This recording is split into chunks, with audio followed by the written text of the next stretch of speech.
May 2024, a hospital administrator named Jennifer Walsh was digitizing old medical records at St Mary's Hospital in London when she discovered something that made her freeze. Buried in archives from 1982 were two sets of birth records for the same date, June 21, both registered under Diana, Princess of Wales. One record showed a healthy male infant born at 9:03 p.m. The other showed a female infant born at 9:47 p.m. with severe complications. Jennifer checked and rechecked, thinking it must be a clerical error. Hospitals sometimes duplicate records accidentally, but these were not duplicates, they were separate entries with different attending physicians, different birth times, different infant details. One baby was recorded as William Arthur Philip Louis Spencer, weighing 7 pounds, born healthy. The other was recorded as baby girl Spencer, weighing 4 pounds, born with heart defects requiring immediate intensive care. The second record had been marked confidential in red ink and stamped with palace authorization required for access. Jennifer had stumbled onto it only because the confidential files had been misfiled during an archive reorganization. This record was never meant to be seen by anyone outside a very small circle of palace-approved personnel. Jennifer contacted her supervisor, who contacted hospital legal, who contacted the NHS director, who immediately sealed the records and forbade Jennifer from discussing what she had found. But Jennifer had already taken photographs with her phone. She knew this was important, knew it suggested something impossible. Had Diana given birth to twins in 1982, and if so, what happened to the baby girl? Jennifer sent the photographs to her friend Marcus Chen, an investigative journalist. Marcus initially thought it was a hoax, but the documents looked authentic with proper hospital letterhead, correct date formats, and medical terminology from that era. Marcus contacted a medical records expert who confirmed the documents appeared genuine, not fabricated. Someone had recorded 2 births for Diana on the same night. Marcus began investigating. He searched for any mention of twins in Diana's pregnancy but found nothing. All public records indicated a single pregnancy resulting in William's birth. But Marcus discovered something strange in reviewing news coverage from June 1982. There had been a 15-hour blackout on information about Diana's labor. Diana had been admitted to St Mary's at 5 a.m. on June 21, 1982, but no updates were provided to the press until 10 p.m. that evening. 15 hours of complete silence, which was highly unusual for a royal birth. The press had gathered outside the hospital but received no information about Diana's condition or the baby's status. Reporters at the time noted this was unprecedented and suggested complications. When the announcement finally came at 10 p.m., it simply stated that Diana had given birth to a healthy son at 9:03 p.m. No mention of a long, difficult labor, no mention of complications, nothing to explain the 15-hour information blackout. The announcement was brief, clinical, lacking the usual celebratory details of royal births. Marcus interviewed retired journalists who had covered the birth. One remembered thinking the announcement was suspiciously terse and the palace officials seemed nervous during the press briefing. Another recalled that Diana looked exhausted and traumatized when she appeared with the baby the next day, much more so than normal new mother tiredness would explain. Marcus obtained Diana's official medical records through a source. They showed she had been given an emergency cesarean section due to fetal distress, but the records had clearly been edited. There were gaps in the timeline, unexplained gaps where procedures should have been documented but weren't, and there were initials of multiple doctors involved, far more than a typical cesarean would require. One detail stood out. Diana had been given general anesthesia for the cesarean, which was unusual. Most cesareans used epidural or spinal anesthesia, allowing the mother to be awake. General anesthesia was typically reserved for emergency situations or when the mother specifically requested it. Had Diana been unconscious during the birth, and if so, why? Marcus found the retired obstetrician who had delivered William. Dr. George Pinker initially refused to speak, but after persistent requests agreed to a brief meeting. Dr. Pinker was 89 years old and dying of cancer. Marcus suspected he might want to unburden himself before death. The meeting was at Dr. Pinker's home. He looked frail, but his mind was sharp. Marcus showed him the hospital records and Dr. Pinker's face went pale. "Where did you get these?" he whispered. Marcus said that wasn't important, but asked if they were authentic. Dr. Pinker was silent for a long moment, then said, "I have carried this secret for 42 years and I am tired." Dr. Pinker confirmed that Diana had given birth to twins that night. The first baby was a girl born at 9:47 p.m. with severe heart defects and respiratory problems. The second baby was a boy born 7 minutes later, healthy and strong. The medical team had scrambled because nobody had known Diana was carrying twins. Ultrasounds in 1982 were not as advanced and sometimes missed multiples, especially if one baby was positioned behind the other. The baby girl lived for only 40 minutes. Dr. Pinker said she was too small, too weak, her heart could not sustain life. We did everything possible, but she was not viable. Diana was still unconscious from anesthesia when the baby died. When she woke, we told her she had given birth to a healthy son and that there had been no complications. We never told her about the girl. Marcus was stunned. Why wouldn't you tell her? Dr. Pinker's eyes filled with tears. Palace orders, he said. Within minutes of the girl's death, I received direct instructions from the Queen's private secretary. The baby girl's existence was to be classified as matter of national security. No records, no death certificate, no acknowledgement. As far as history was concerned, only William had been born that night. Dr. Pinker explained that palace officials had been present at the hospital throughout Diana's labor, unusual for a royal birth, but explained as extra precautions due to Diana's importance. When the twin girls was born with obvious defects, the officials had immediately gone into crisis mode, consulting with the Queen and senior advisors. The decision was made within 30 minutes. The baby girl could not be acknowledged because her defects would raise questions about the royal bloodline's health. There were genetic concerns. If one twin had severe heart defects, what did that mean for the healthy twin? Would William develop problems later? Could he safely inherit the throne? The palace decided the safest course was to pretend the girl never existed. Dr. Pinker said he had protested strenuously. Diana had a right to know she had given birth to twins. She had a right to grieve her daughter, but palace lawyers had been clear. Telling Diana created risks to her mental health, already fragile, risks to the succession if questions arose about William's health, and risks to the monarchy's image if the public learned a royal baby had died from genetic defects. The medical staff were sworn to secrecy. They were told this was matter of national security and violating confidentiality would result in prosecution under the Official Secrets Act. Dr. Pinker said 5 doctors and 8 nurses were involved in the birth and all were threatened with prison if they ever revealed what happened. I was told my medical license would be revoked and I would face criminal charges if I spoke. The baby girl's body was taken by palace officials. No funeral, no burial, no records. Dr. Pinker said he didn't know what they did with her body but suspected it was cremated secretly with ashes disposed of where they could never be found. The girl simply disappeared, erased from history as if she never drew breath. Diana woke from anesthesia several hours after the births. She was told she had undergone emergency cesarean due to fetal distress, but both she and baby were healthy. When they brought William to her, she was overjoyed, exhausted, relieved. She never suspected she had carried and lost another baby. The deception was complete. Dr. Pinker said he had struggled with this secret for decades. He had watched Diana suffer through her marriage, her mental health crises, her eventual death. He often wondered if telling her about the twin would have made things worse, or if the grief might have given her pain a focus, a name.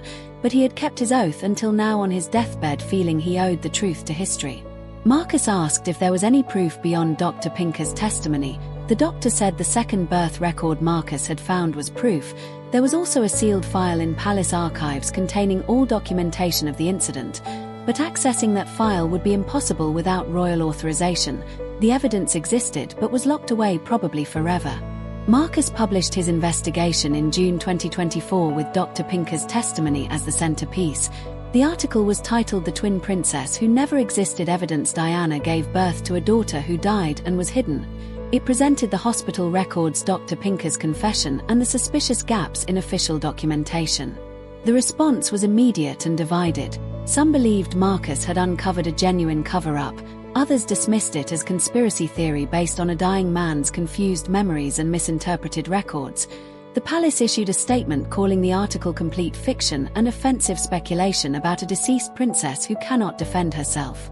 But medical experts who reviewed Marcus's evidence were troubled. The hospital records appeared authentic, and the scenario Dr. Pinker described was medically plausible. Twins sometimes surprise medical teams, especially in the early 1980s. Genetic heart defects occur. Emergency decisions get made. The story was believable, even if shocking. Prince William's office issued a strong denial. "There is no evidence whatsoever that our mother gave birth to anyone other than William and Harry. These claims are hurtful fabrications." Prince Harry agreed, saying people should stop inventing sensational stories about our mother and let her rest in peace. But some people close to Diana came forward with troubling recollections.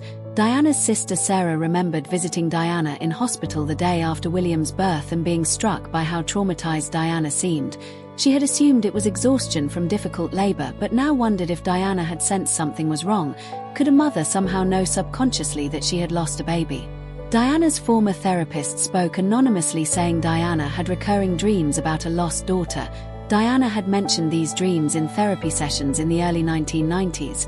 She would dream of a baby girl she couldn't reach, a daughter calling for her that she couldn't save. The therapist had interpreted these as symbolic representations of Diana's own lost childhood, but now wondered if they were something else. More medical staff came forward. A retired nurse who had been at St. Mary's in 1982 confirmed there had been unusual security protocols during Diana's labor. She remembered being told to leave the delivery room during a critical period and being questioned afterward about what she had seen. At the time she thought it was normal royal privacy measures, but the intensity had been strange. Another retired doctor remembered being called to consult on a complicated royal birth in June 1982. He had examined a premature infant with heart defects and given a poor prognosis. He had assumed the baby was from a different royal family member, but now realized the timing matched Diana's labor. Could that infant have been Diana's daughter? Marcus Chen continued investigating, determined to find definitive proof. He filed Freedom of Information requests for palace medical records. The requests were denied on grounds of privacy and national security. He appealed and was denied again. The palace was not going to voluntarily release any documents that might confirm the story. Marcus tried a different approach. He searched for the baby's body. If the girl had died, she had to be somewhere. Dr. Pinker said palace officials took the body, but where would they have taken it? Marcus investigated royal protocols for deceased infants and found they were typically buried in royal cemeteries with proper services, even for stillbirths. But there were no records of any royal infant burial in June 1982.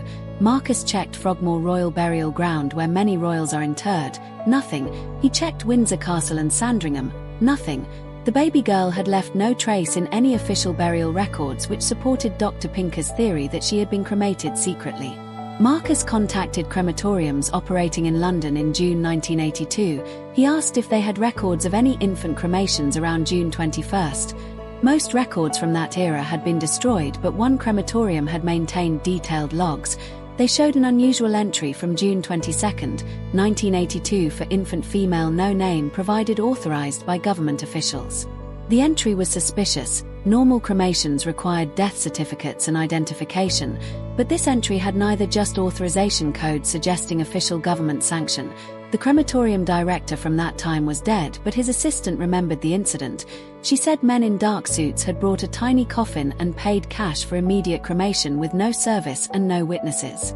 The assistant remembered thinking it was strange and sad. She had asked whose baby it was and was told it was a matter of national security. She was instructed to never speak of it, and the men had made clear there would be consequences if she did. She kept silent for 42 years until Marcus contacted her, and she decided the truth mattered more than old threats.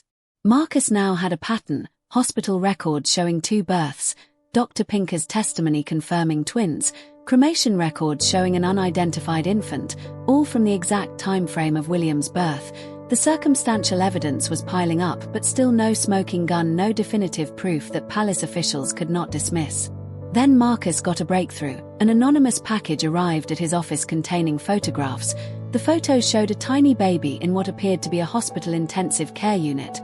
The baby had tubes and monitors attached and was clearly in distress.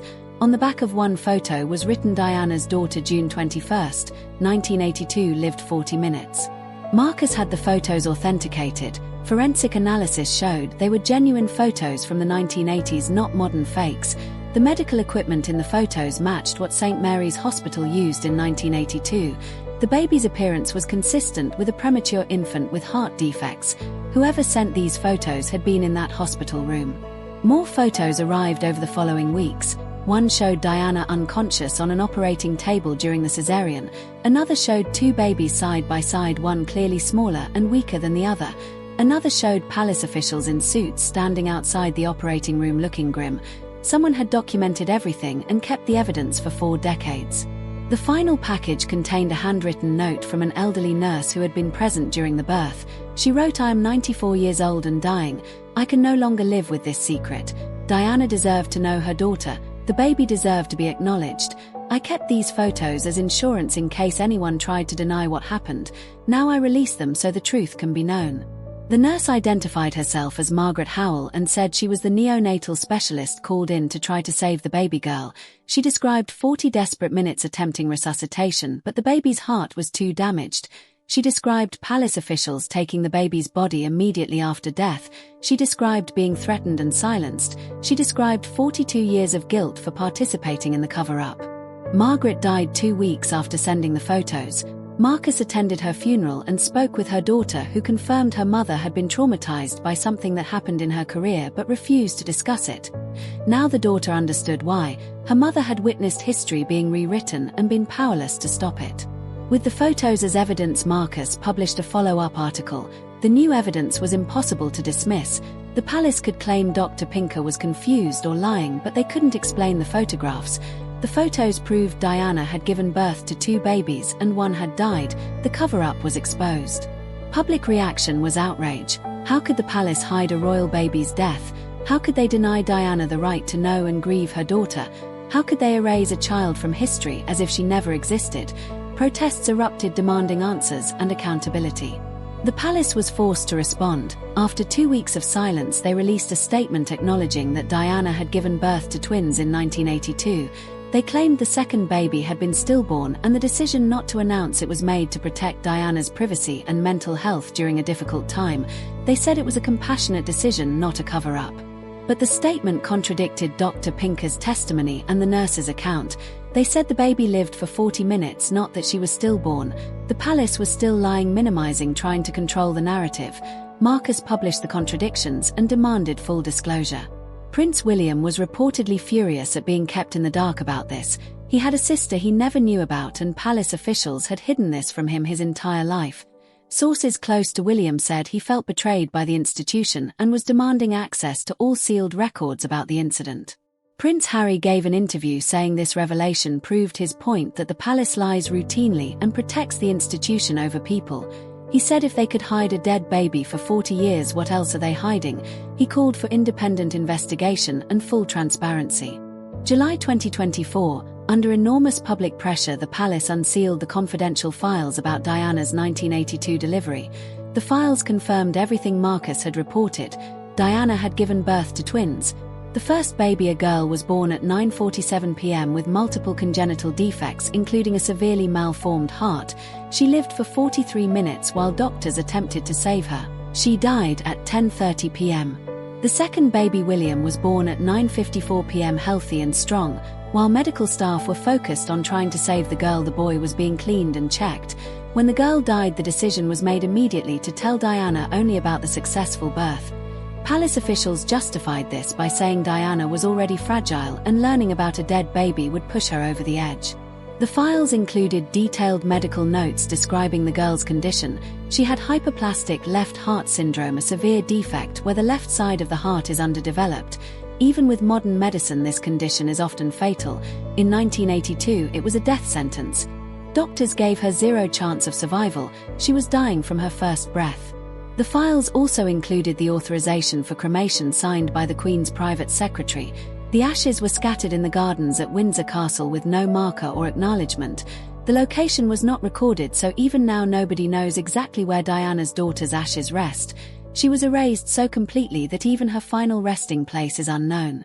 Most heartbreaking were notes about Diana's recovery. She asked repeatedly if something had gone wrong during the birth. She said she felt like something was missing. Doctors attributed this to postpartum hormones and assured her everything was fine. Diana's instinct that she had lost something was correct, but everyone lied to her. The files revealed that several palace officials had opposed the decision to hide the twin. They argued Diana had a right to know, and the cover-up created risks if the truth ever emerged. But they were overruled by senior advisors who believed protecting the monarchy's image took precedence over Diana's rights or feelings. One memo was particularly chilling. It argued that acknowledging the dead twin would raise questions about genetic problems in the royal bloodline. The memo suggested that if one baby had severe defects, the other might develop problems later. It was better to pretend the defective baby never existed than to raise doubts about the heir's genetic health. The memo showed the palace viewed Diana and her children as breeding stock, not as people. Their concern wasn't Diana's emotional well-being or the dead baby's dignity, but protecting the institution's reputation. Human suffering was acceptable collateral damage in service of the monarchy. Public outrage intensified. The palace had treated Diana worse than anyone imagined. They hadn't just hidden her husband's affair or monitored her movements.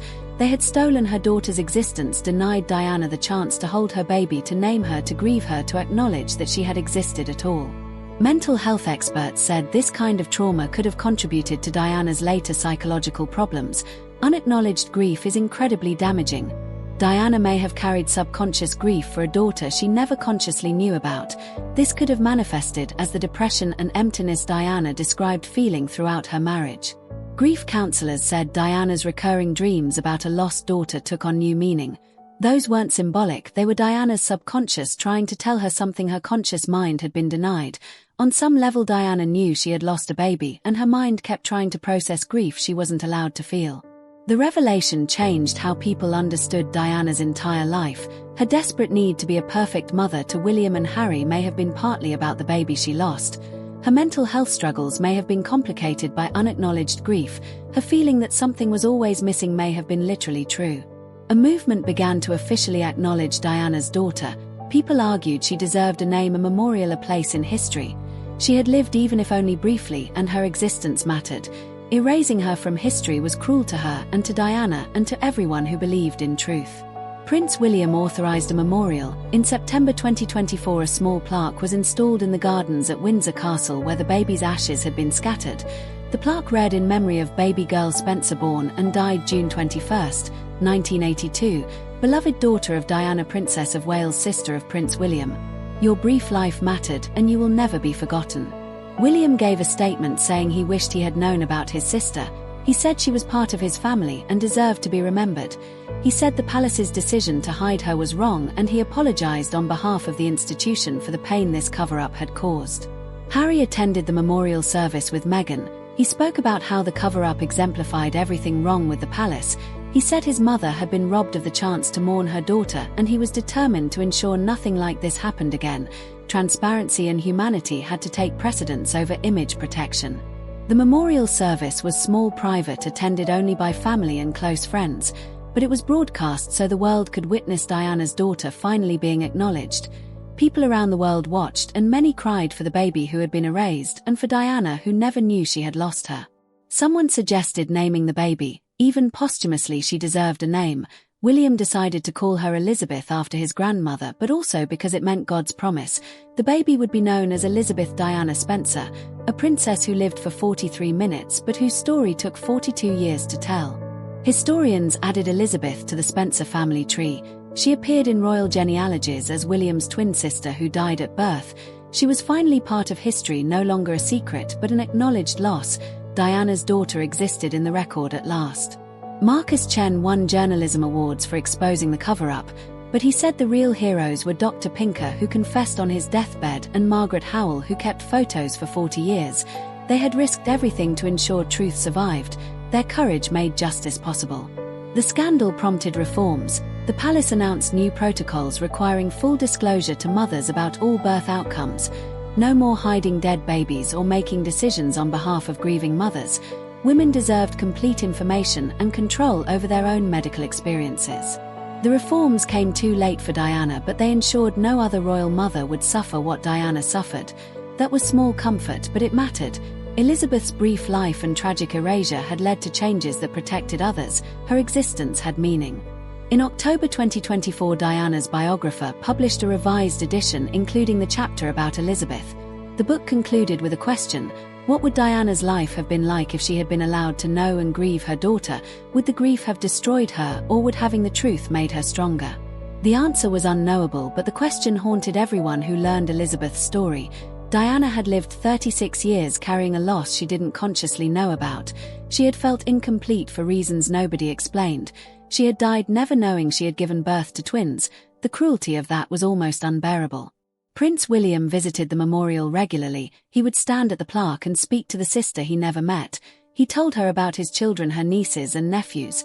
He told her she was loved even though she never knew it. He promised her story would never be forgotten again. And somewhere perhaps Diana knew now that her daughter had been found, that Elizabeth was no longer secret but acknowledged, that the truth had survived even when powerful forces tried to bury it. Mother and daughter were reunited not in life but in history and memory, in the hearts of people who believed both their lives mattered. The baby switch hadn't been a switch at all but an erasure. Diana had given birth to twins and been told she had one. The palace had stolen her daughter's existence. But 42 years later truth won. Elizabeth Diana Spencer existed. She lived, she mattered, and she would be remembered forever.